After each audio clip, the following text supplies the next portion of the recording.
চাকসু নির্বাচনে প্রাথমিক প্রার্থী তালিকা প্রকাশ করা হয়েছে। একই সাথে তাদের নিয়ে সভা করার কথা কমিশনের। সবশেষ খবর জানাতে চট্টগ্রাম বিশ্ববিদ্যালয় থেকে সরাসরি যোগ দিচ্ছেন সহকর্মী ইবেন মীর। ইবেন,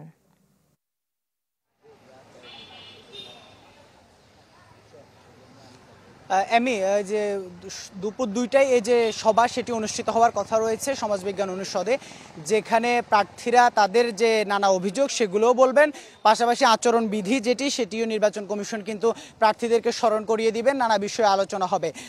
যদিও এখনও আনুষ্ঠানিক প্রচারণা শুরু হয়নি, তবে প্রার্থীরা কিন্তু তাদের যে নানা প্রতিশ্রুতি সেটি দিচ্ছেন। আমরা একজন জিএস প্রার্থী আছেন যিনি আসলে স্বতন্ত্র প্যানেলে নির্বাচন করছেন। আপনার কাছে যদি জানতে চাই কি প্রতিশ্রুতি মূলত দিচ্ছেন, কিভাবে রক্ষা করবেন, সংক্ষেপে বলবেন। আসসালামু আলাইকুম, আমি আব্দুল্লাহ জাহিদ, জিএস পদপ্রার্থী স্বতন্ত্র হিসেবে আমি নির্বাচিত করার কারণ হচ্ছে আমি চাই বিশ্ববিদ্যালয়ের প্রত্যেকটা ছাত্রী যাতে লিডারশিপ অর্জন করতে পারে, সেটা আমি চেষ্টা করব। আর এর পাশাপাশি যে আমাদের শিক্ষা ব্যবস্থা যে সমস্যাটা আছে, যে আমাদের মুখস্থ নির্ভর যে শিক্ষা ব্যবস্থা, ওইটা পরিবর্তন করে যাতে গবেষণামূলক কিছু করা যায়। আমাদের বিশ্ববিদ্যালয় যেহেতু একটা গবেষণার কেন্দ্র, ওই গবেষণা যাতে করা যায় ওইটা আমি প্রতিশ্রুতি দিচ্ছি।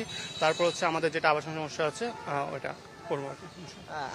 আপনি তো আবাসনে নির্বাচন করছেন, আপনার প্রতিশ্রুতি কি? আসলে এটি আপনাকে কতটুকু গঠনতন্ত্রের অধিকার রয়েছে আপনাকে দেয়া হয়েছে, যে আসলে সবাই তো যেভাবে আবাসন সমস্যার সমাধান করবেন বলছেন, এটি আসলে কতটুকু সম্ভব এক বছরে?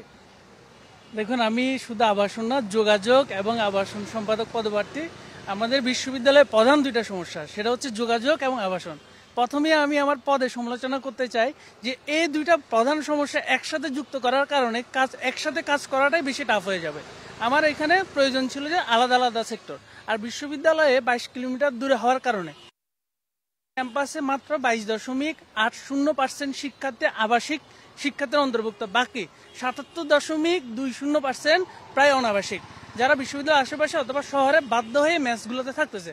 আমার টার্গেট হলো যে আমি যদি আগামী চাকসু নির্বাচনে প্রতিনিধিত্ব করতে পারি, অন্তত এই 22.80 থেকে 6 মাসের মধ্যে 30.50-তে যাওয়া এবং 1 বছরের মধ্যে ওরকম লেভেলে কাজ করে যাওয়া, যাতে আগামী 5 থেকে 10 বছর। ধন্যবাদ। আসলে আপনি 1 বছরের মধ্যে একটি কাঙ্ক্ষিত যে তার লক্ষ্যমাত্রা তিনি সেটি জানাচ্ছিলেন। আসলে এখানে শিক্ষার্থীরা একটি কথাই বলছেন যে আসলে যে প্রতিশ্রুতিগুলো দেওয়া হচ্ছে এগুলো কিন্তু আসলে 1 বছরে বাস্তবায়নযোগ্য নয়। তবে আপনাকে ধন্যবাদ।